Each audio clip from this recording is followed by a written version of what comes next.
Olá pessoal, bom, esse vídeo ele é o primeiro aí de uma série de vídeos que eu estou preparando para poder ensinar aí a quem estiver precisando fazer cálculos de estrutura de arrimo para poder desenvolver projetos, ok? Então, para isso, esse primeiro vídeo é uma introdução do assunto, para a gente entender o que precisa saber para fazer esse tipo de projeto.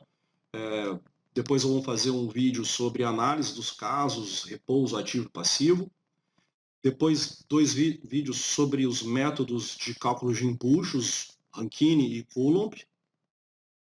Um outro vídeo sobre o procedimento de uma solução gráfica de Kuhlmann, que utiliza o método de Coulomb, e aí permite a gente fazer análises de diversos tipos aí de seções. Um outro vídeo sobre como que é o processo de dimensionamento da estrutura de arrimo, tanto para análise de estabilidade e também alguma coisa relacionada à parte de concreto armado.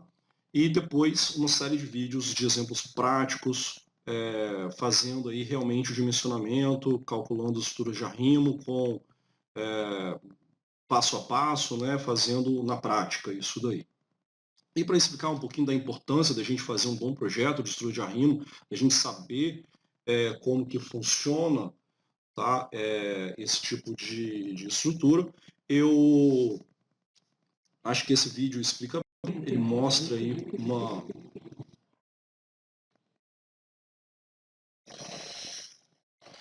está mostrando aí uma estrutura de arrimo que não suportou as cargas. Vocês estão vendo que formou aqui uma superfície de ruptura. A gente vai aprender a calcular isso aqui, quanto que representa esse peso de terra sobre a estrutura, e aí como que a gente tem que dimensionar essa estrutura para que ela possa suportar todo esse peso de terra, que se tiver um problema desse aí, a gente tem problemas de perdas materiais, perdas, possivelmente problemas de perdas humanas, né? E todo o transtorno aí de retrabalho para poder você acertar aí um problema de obra. Então, introduzindo aí esse assunto, com relação aí a gente precisa apresentar aí o que seria a pressão lateral de terra nas estruturas de contenção. Então, a gente sabe que quando a gente faz um talude vertical, um corte na vertical, ou sendo ele quase na vertical, esse solo, para que ele possa se autossustentar, em geral ele precisa de ter aí uma estrutura de contenção, né, para poder conter esse maciço de terra, que são muros de arrimo simples, cortinas enterradas, cortina tirantada, solo grampeado, e muitas outras que a gente vai apresentando aí aos poucos. A proposta para fazer o dimensionamento dessas estruturas requer a estimativa de pressão lateral de terra, que é a função de diversos fatores. Por exemplo, tipo e quantidade de deformação da parede, parâmetros de resistência ao cisalhamento do solo, peso específico do solo e condições de drenagem do solo que será contido. Essas pressões de terra, então, que atuam e que a gente precisa aprender a fazer esses cálculos, elas podem estar em três tipos de situações diferentes. Uma é a que a gente chama o caso repouso, quando a gente não tem nenhum tipo de movimentação do maciço de solo. O solo não se movimenta. Então, para que eu possa fazer um corte na vertical e esse solo não se movimentar, nós precisamos ter uma tensão horizontal que segure esse solo e ela, né, estaria em um determinado valor que esse solo não tem movimentação. Se essa tensão horizontal for maior, aumentar, o solo se movimenta para um lado. Se ela for reduzida, o solo se movimenta para o outro lado. Então a gente teria um ponto aí onde a gente teria uma tensão horizontal que não teria movimentação. A outra situação seria a pressão de terra no caso ativo, onde a gente tem uma movimentação do maciço. Esse solo que está no maciço, ele se movimenta e empurra o tardós, empurra essa parede vertical, e conforme ele vai empurrando essa parede vertical, você vai tendo essa movimentação e a gente estaria numa situação chamada de ativa. Tá? Então, para que ela aconteça, você tem que ter uma redução da tensão horizontal de forma que ela fique, né, menor do que a tensão para o estado no caso repouso, e aí você começa a ter essa movimentação, o solo ele vai se expandindo e começa nesse processo de deformação, conforme isso for acontecendo, ele pode chegar no limite onde a massa de solo se rompe, criando uma superfície de ruptura e perdendo a estrutura, né, do solo, perdendo toda a sua resistência. Então, vocês estão vendo aqui na figura do lado direito, essa superfície de ruptura, uma movimentação aqui de ΔH, que seria um valor relacionado à altura H. Então, né, o quanto que se movimentou em relação à altura H, para que a gente possa fazer uma correlação entre né, a altura do Tardós e movimentação aí do terraplano. E se você aumenta essa tensão horizontal, a gente vai para uma situação onde o solo ele vai se juntar. Então, o Tardós se movimenta para dentro do solo. E aí o solo ele vai se juntando. Então, essa movimentação acontece aqui para dentro. A gente chama isso de uma situação, no caso, passiva. E conforme essa tensão for aumentando, a gente vai ter a formação também de uma superfície de ruptura. Esse solo se movimenta, ele vai subir aqui, tanto no caso passivo como no caso ativo, conforme for sendo formada a superfície de ruptura, você vai tendo problemas tanto na estrutura de contenção como em qualquer elemento de fundação que estiver apoiado aqui sobre esse terrapleno. Em resumo, então, nós temos aí uma tensão horizontal que pode variar, né, para dois limites, limite no caso ativo, limite no caso passivo, né, e que dentro desses limites nós teríamos uma situação onde o solo poderia sim ter algum tipo de movimentação, mas não sem acontecer a formação da ruptura da massa de terra. Okay? Se a gente pegar essa tensão horizontal e dividir ela pela tensão vertical, a gente vai encontrar o que a gente chama de coeficiente de empuxo de terra, coeficiente de empuxo de terra do solo, que, para o caso da tensão horizontal do solo em repouso, esse coeficiente a gente chama de, no caso, repouso. Se for no limite para a ruptura do caso ativo, então seria o coeficiente de empuxo ativo do solo, e no limite da ruptura do caso passivo seria o coeficiente de empuxo passivo do solo. Então, essa figura aqui eu vou mostrar para vocês. Primeiro eu vou fazer um desenho, acho que melhor, para ficar mais fácil o entendimento, para tentar explicar como que se dá aí essa variação de tensão. Então, vou fazer um desenho aqui,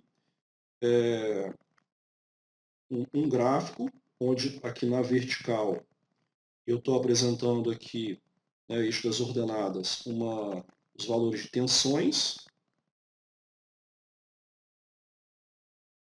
e no eixo aqui das abscissas, deformação específica. Seria, por exemplo, ΔH sobre H. Ok?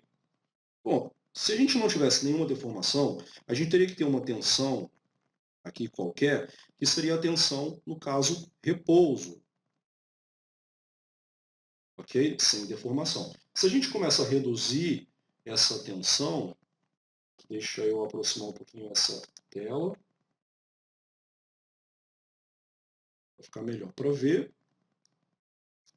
Se a gente começa a reduzir essa tensão, nós vamos chegar num momento, igual vocês estão vendo aqui no desenho, onde o solo vai ter uma deformação grande, sem variação de tensão, e seria uma situação de ruptura no caso ativo. E se a gente tem o inverso, um aumento dessa tensão, a gente vai ter uma movimentação da estrutura no outro sentido, até chegar um momento também onde a gente encontra aí uma situação de ruptura, onde você não tem mais variação de tensão. Ok? Não tem mais variação de tensão. Essa ruptura, no caso passivo, chegando no limite aí da tensão máxima para o suporte do solo. Então, essa tensão aqui, essa tensão a gente vai chamar de tensão horizontal passiva. E essa aqui de baixo, tensão horizontal ativa. Para cada uma dessas tensões, a gente teria uma situação aqui de deformação específica, um ΔH sobre H para a situação passiva e um ΔH sobre H para a situação ativa. Ok? Então, acho que fazendo essa apresentação aí fica mais fácil de entender esse gráfico aí que vocês estão vendo aí na tela, onde mostra aqui em cima a tensão horizontal passiva, embaixo a tensão horizontal ativa, no meio aqui a tensão no estado, na situação em repouso, sem movimentação, e com as deformações específicas para o caso ativo e passivo. Entende-se que, no caso passivo, a gente teria o processo de ruptura da massa de solo acontecendo quando essa deformação for de aqui 0,01 seria 1%, né? 1% para areias e 5% para argilas moles. No caso, para o solo no estado aqui rompendo no limite aqui ativo, aí isso diminui, principalmente para areias, 0,1% ou 1 por mil, né? Para o caso de areias, e 0,04 ou 4% para o caso de argilas moles. E aí eu tentando trazer para vocês mais informações, então eu trouxe aqui uma série de tipos de solos diferentes e valores, né, estimados de rupturas que acontecem no caso do empuxo ativo, que é o que a gente mais estuda. Né? Então, solo sem coesão, uma areia compacta, 0,1 a 0,2%. Solo sem coesão, uma areia mais fofa, 0,2 a 0,4%. Solo coesivo, uma areia rija seria uma areia compacta, uma argila, desculpa. Uma argila rija seria uma argila compacta, de 1 a 2%, e o solo coesivo, uma argila mais mole, de 2 a 5%. Tentando exemplificar isso, se a gente pega um muro, uma estrutura de contenção, onde a gente tem aqui um tardós com uma altura de 5 metros, esse H aqui de 5 metros, para uma areia compacta, a gente teria que a mobilização, né, onde a gente teria acontecendo o limite aí do caso do empuxo ativo, ela aconteceria aí entre 0,1 e 0,2%. Pegando o valor médio entre os dois, 0,15%, então se você pegar 0,15% vezes a altura de 5 metros, dá 0,0075 metros, que, colocando em centímetros, para a gente ter uma sensibilidade maior, daria 0,75 centímetros, ou 7,5 milímetros. Ou seja, é uma deformação bem pequenininha para um muro relativamente alto, de 5 metros. Então, para essa deformação, você já teria uma situação aí de o solo está se formando no solo uma superfície de ruptura e você não tem mais resistência dessa massa de solo. Tá? Só para a gente ter uma ideia com relação a isso. Tipos de estruturas de arrimo que a gente projeta para fazer essa contenção de solos são diversas, algumas eu vou mostrar aqui nesse vídeo. Esse exemplo aí é do muro de arrimo por gravidade, que é um muro que você não precisa fazer uma estrutura de concreto armado. Ele pode ser de concreto ciclópico, mas também pode ser de pedra, tá? Pode ser de gabião, de vários tipos diferentes. Basicamente, ele precisa ser largo para poder ele ter peso e com esse peso ele se estabilizar e garantir aí essa estabilidade. Caso a gente faça um muro menos largo, né, ele mais esbelto, a gente teria um muro de arrimo de flexão que aí dependeria de um dimensionamento dos elementos de concreto armado. Quando o muro começa a ficar muito alto, acima de 7 metros de altura, já vê-se a necessidade de criar estruturas de contrafortes para poder ajudar no dimensionamento mesmo do concreto armado, você ter uma economia de concreto, né, de volume de concreto ou peso aí de aço. Uma situação também muito comum são as cortinas de arrimo que são feitas quando a gente tem uma obra ou uma edificação que trabalha com o subsolo, e aí a característica dessa cortina de arrimo é que ela é travada não só na base, mas também no topo. Então ela tem uma travação, um travamento na base e no topo, que seriam as lajes da edificação. Seria a laje no subsolo, a laje de térreo, por exemplo. Ok?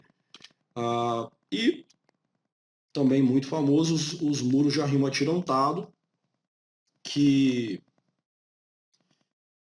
tem algumas vantagens com processo de escavação, você consegue escavar ele, fazer escavação e fazer o atirantamento de cima para baixo, e você ocupa menos área e tal, não precisa de ter uma base larga, então tem lá também suas vantagens, mas esses tirantes eles vão estar entrando para o terreno dos vizinhos ou para a rua, também tem que se analisar isso.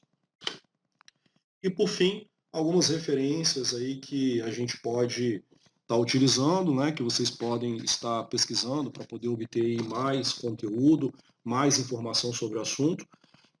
Todas essas aí são boas, tá? Tem livros específicos de muro de arrimo, tem livros que falam de fundações e estruturas de arrimo, tem livros geralmente tratam mais a parte de geotecnia, mas tem alguns que entram no cálculo de concreto armado. Também é importante estudar um pouquinho de estabilidade de talude, que envolve, né, esse assunto e abre mais a mente para isso. A norma brasileira, a 11682, é uma norma de estabilidade em costa e nela tem os valores de fatores de segurança que são utilizados para dimensionamento da parte geotécnica da estrutura de arrimo e, né, dependendo do tipo de muro que se dimensiona, você vai utilizar outras normas. Tem normas para tirantes, tem a própria norma de concreto armado e assim por diante. Ok? Bom, gente, se vocês gostaram e estão interessados aí nos próximos vídeos, se inscreve aí no canal, curte, compartilha com os amigos e vamos trabalhar e vamos colocar aí um material bom aí para todo mundo poder se aproveitar disso aí.